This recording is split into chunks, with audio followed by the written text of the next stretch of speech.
Halo, selamat datang Pak Robi. Halo Pak Sul, Waduh, apa terima kasih kabar? nih undangannya sudah datang ke tempat kita. Thank you. Ya, Waduh, gimana kabar Pak? sehat, puji Sehat Pak ya? Tuhan. Puji Tuhan sehat Pak Pak ya. Sul, Sehat juga Pak, amin puji Tuhan yes. lah. Eh, That's great Pak. Aduh, lagi Paling sibuk apa penting, nih? Kenapa? paling penting itu. Paling penting ya, iya bener Pak, Ya, bener-bener. ya, Lagi masa-masa seperti ini, kita harus tetap produktif dan harus tetap sehat ya Pak ya. ya, Iya. betul. Gimana Pak? Sibuk apa sekarang Pak? Kembali lah, masih sibuk di sisi bidang HR, masih Oke. banyak hal yang perlu diberesin, kayak Hmm. gitu. Tapi nggak jauh-jauh dari HR. Ah, nggak jauh-jauh dari HR. Tapi sebenarnya HR itu paling ini ya. Kalau kalau kita berbicara mengenai HR, paling banyak didiskusikan sebenarnya saat-saat ini ya. Sekarang ya, Iya, karena tahun lalu kan kita bisa lihat perusahaan itu pada stop ya Pak ya. Terus hmm, udah gitu pada stop produksi terlalu banyak, dia hmm, mengencangkan ikat pinggang gitu Pak ya. hmm. HR-nya bekerja keras bener nggak sih Pak? Ya bekerja keras, bekerja cerdas kali ya. Bekerja keras. Oke, oke. Eh, oke. Nah Ya, itu memang bener-bener eh, cerita dari sebelumnya pemerintah yang akan versi-versi harus dirumahkan dan segala macam gitu. Itu benar-benar terjadi ya, Pak ya? ya, ya betul. Beberapa company juga memang mau nggak mau ya, Mhm, mhm. apa namanya, terpaksa bisa Mhm, dibilang, mhm, karena ya kondisi kayak gini bisnisnya nggak jalan, terus mhm, kemudian, perusahaan harus tetap ada, mhm, harus tetap sehat, ya mhm. opsi-opsinya ya apapun opsinya ya mau nggak mau tetap dijalanin, Iya, betul betul, bener. gitu. Itu memang yang bertanggung jawab HR lagi, Pak ya? Ya bisa dibilang eksekutornya, Pak. Eksekutor ya, paling berat di HR jadi ujung-ujung tombak gitu Pak ya. Oke oke, ya itu kan tapi dulu ya Pak ya. Nah sekarang kan udah mulai menggalakkan vaksin ya, Ya, program-program pemerintah kita sudah support, kita melihat sudah grafiknya juga sudah mulai turun gitu mhm, kan, vaksin juga sudah banyak di-deliver dengan baik, perusahaan-perusahaan semua saat ini memang momentumnya untuk bersiap-siap sepertinya Pak ya. ya, ya, Oke betul, oke, betul. benar sekali dan kita bisa lihat sih, banyak sekali, perusahaan yang memang sudah bersiap-siap. Tapi saya nggak tahu nih, sebenarnya HR ini persiapan untuk tinggal landasnya si HR kayak gimana sih, Pak? Boleh cerita nggak tuh? Oke, jadi kalau bisa dibilang ini kan new normal ya, Pak, Iya iya. gitu. Kondisi ini mungkin, jarang terjadi gitu dan ternyata memang benar-benar apa namanya, meng-enforce kita, Mhm, cara kerja kita, mhm, terus kemudian fokus kita juga mmm, sangat-sangat di-disrupt oke. gitu. Yang tadinya kita berpikir, oh bisnis proses bisa jalan seperti biasa, Mhm, dengan adanya pandemi kayak gini, protokol kesehatan dan segala macam, mhm. mau nggak mau, ya kita di-enforce ke teknologi, Oh, oke gitu. oke. Jadi HR sendiri secara bisnis proses, baik dari sisi pembelajaran, Mmm, dari sisi operasional, mmm, itu juga banyak masuk ke, mengadop, mmm, apa namanya, teknologi ke proses-prosesnya. mhm, Nah ini yang, apa namanya, berjalan lebih cepat ya ternyata dengan mmm, adanya pandemi ini, mhm mhm gitu. mhm, Jadi kita memang dipaksa buat mempersiapkan, apa namanya, eee, suatu cara yang baru mhm gitu, mhm, dengan pelajaran kemarin pandemi, ya otomatis, ke depan, mhm, eee, ya kita manfaatkan teknologi itu ke kita mhm, punya, mhm. proses Oke, gitu. sebelum kita ngomong teknologi, Pak, Mmm, banyak orang yang pasti bilang, "Ya, ini ada teknologi bisa boosting," gitu kan. mhm. Sebenarnya perusahaan yang tidak mengandalkan teknologi, eee, perusahaan itu bakal seperti apa sih?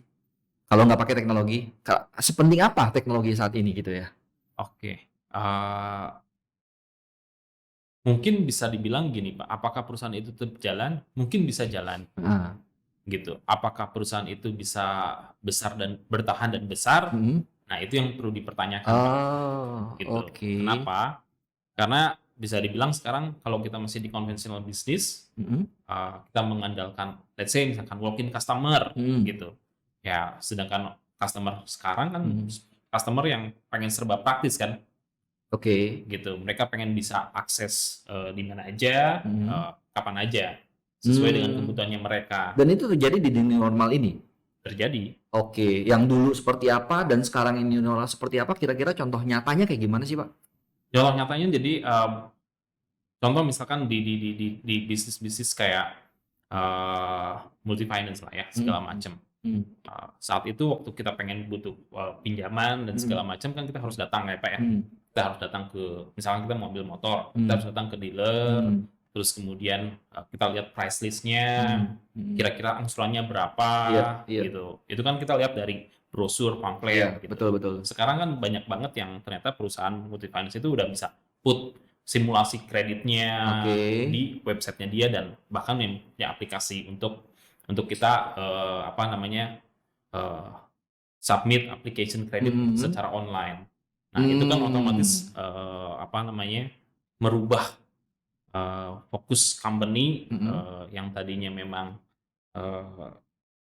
saya cuma mengandalkan dari dealer dan segala macam, ya sekarang kita mau nggak mau kita build satu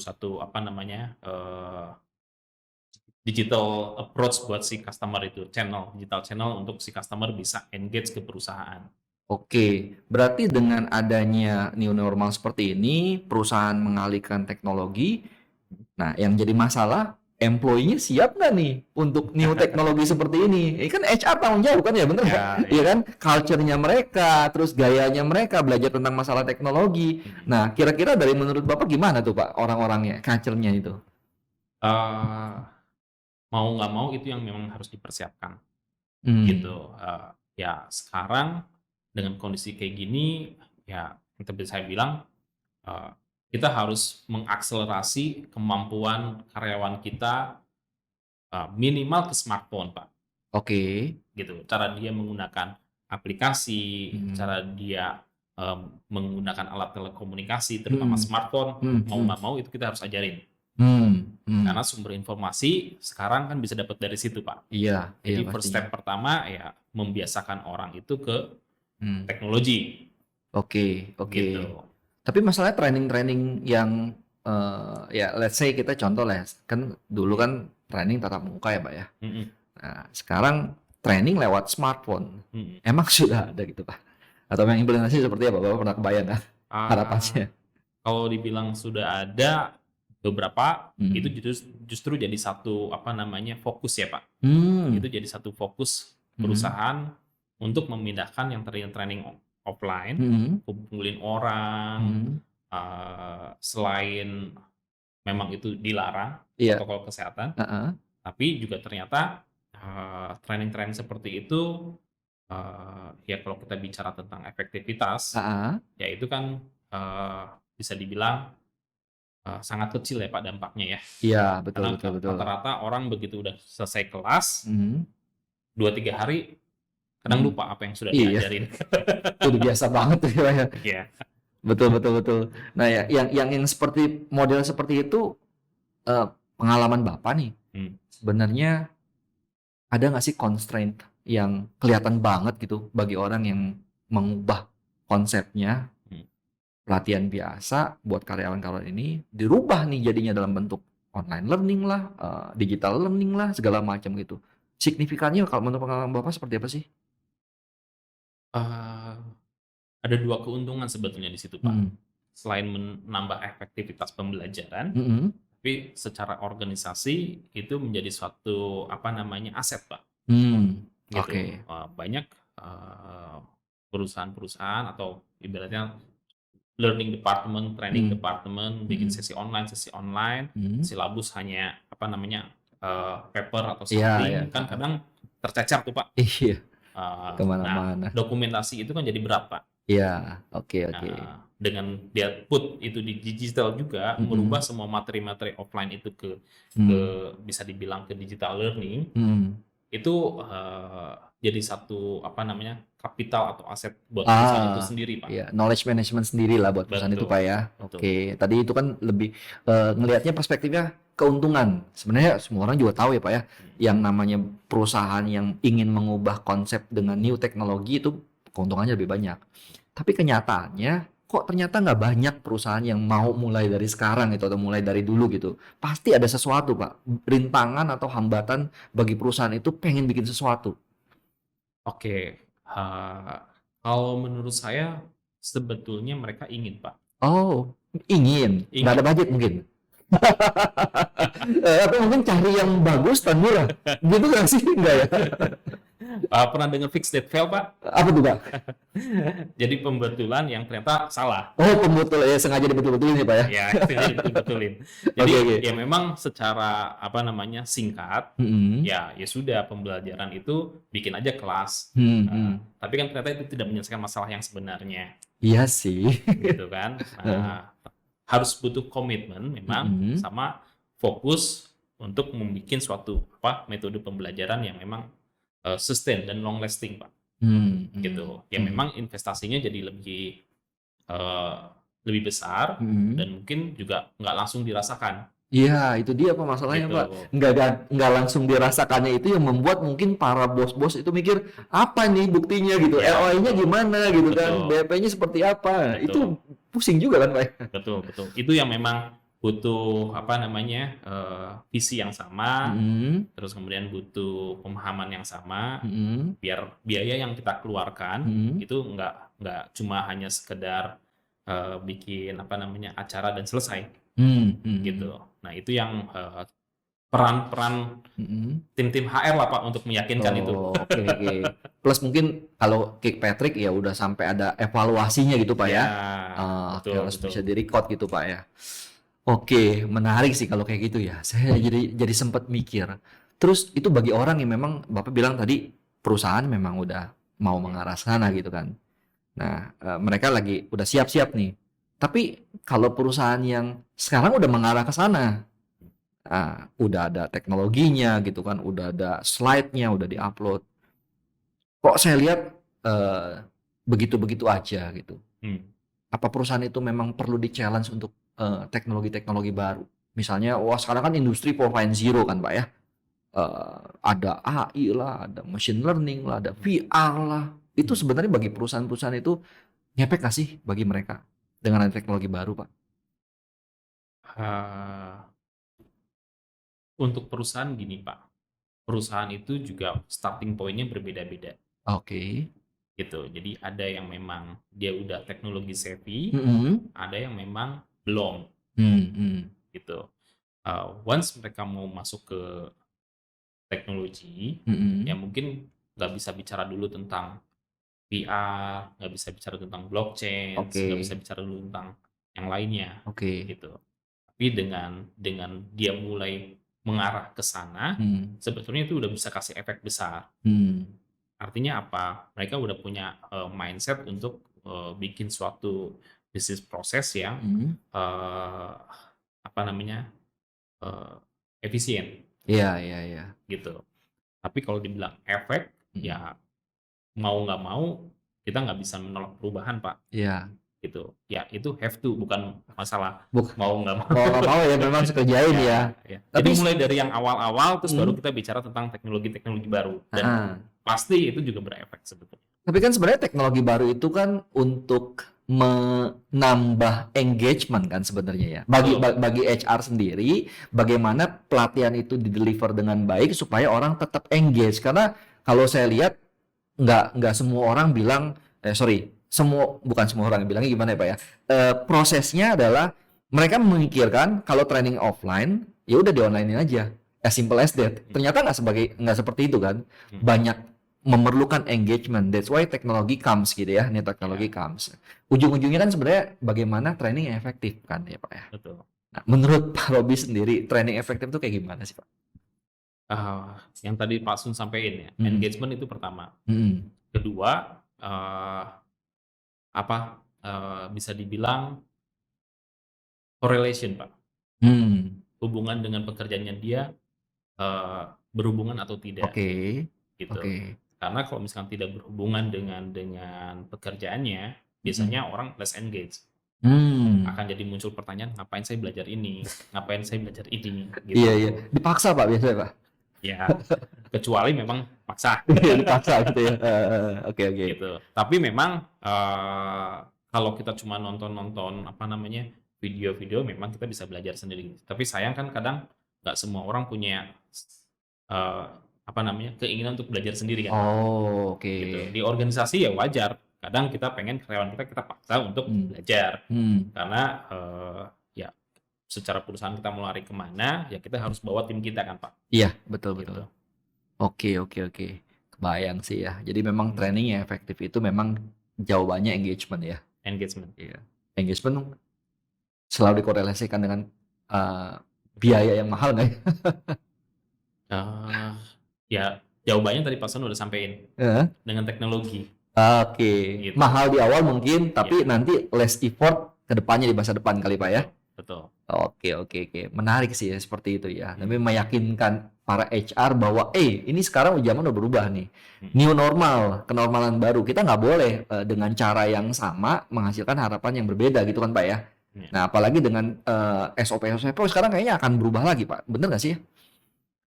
Pasti Pak. Karena ini normal, protokolnya lah segala macam masuk ke dalam itu udah beda semua kan Pak. Pasti Pak, pasti itu. Pasti otomatis dengan kondisi seperti ini banyak perubahan-perubahan yang terjadi ya.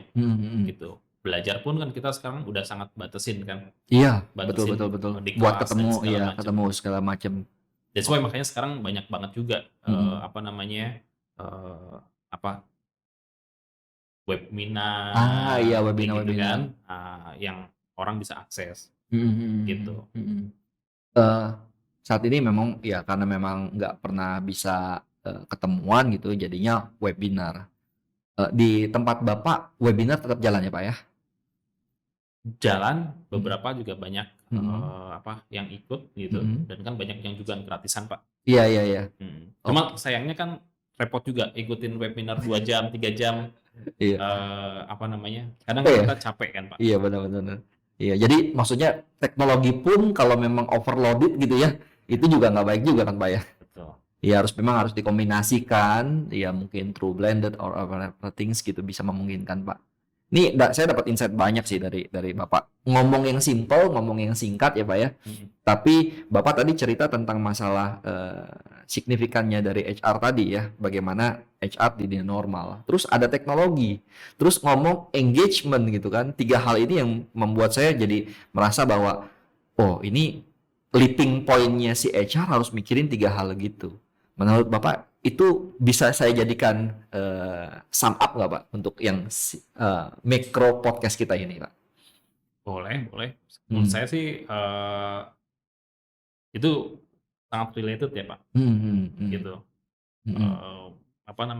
Bisa dibilang ya itu reality yang sekarang ada ya. Iya, realitasnya sekarang ada yang harus kita pahami bersama ya Pak ya. Ya. Nah, berarti key point yang saya ambil dari Bapak dengan podcast singkat ini, pertama adalah new normal.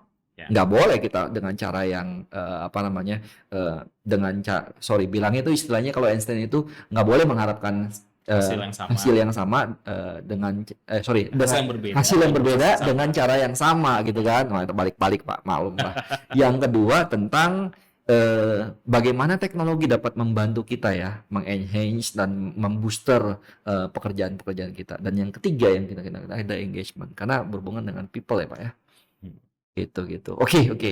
Ya, itu thank you banget Pak. Meskipun simple sebentar, nggak lama, tapi kena banget. Ya, mungkin buat orang yang mendengarkannya pun nggak mau juga terlalu lama basa-basi. Yang penting 3 hal itu aja yang dipentingkan. Seperti itu. Betul. Oke. Dan itu bukan hanya dari sisi personal life, tapi juga itu masuk ke setiap proses di organisasi, termasuk pembelajaran. Gitu. Oke. Mau nggak mau kesana Pak. Oke. Last Pak, bisa kasih kita quote buat para subscribernya Samedu Pak? Nah, kalau dibilang quote sih, kita harus adaptif sekarang Pak. Gitu. Itu pertama. Kita harus open mind, kita harus adaptif, dan kita juga harus willing to change. Willing to change, oke. Gitu. Itu yang saya pelajarin gitu dari kondisi yang sekarang. Karena semua dibolak-balik ya Pak. Normal kayak gini ya. Yang tadinya kita nggak bisa ya kita harus bisa. Oke. Jadi itu aja. Siap. Oke. Ini buat para subscriber, kita pasti akan mengundang lagi Pak Robi karena insight-nya banyak. nanti ada beberapa hal yang kita mau undang lagi juga untuk pembicaraan dan topik yang berbeda. Siap. Ya, thank you Pak ya. Thank you. Nanti kita akan undang lagi dengan setup yang sedikit unik dan dengan topik yang modelnya versinya kecil-kecil tapi sangat kental dan penuh manfaat. Thank you Pak sudah datang Pak ya. Thank you. Nanti kita undang Thank lagi you, sih. Pak Sun. Ya, thank you Pak. Bye bye Bye. semua.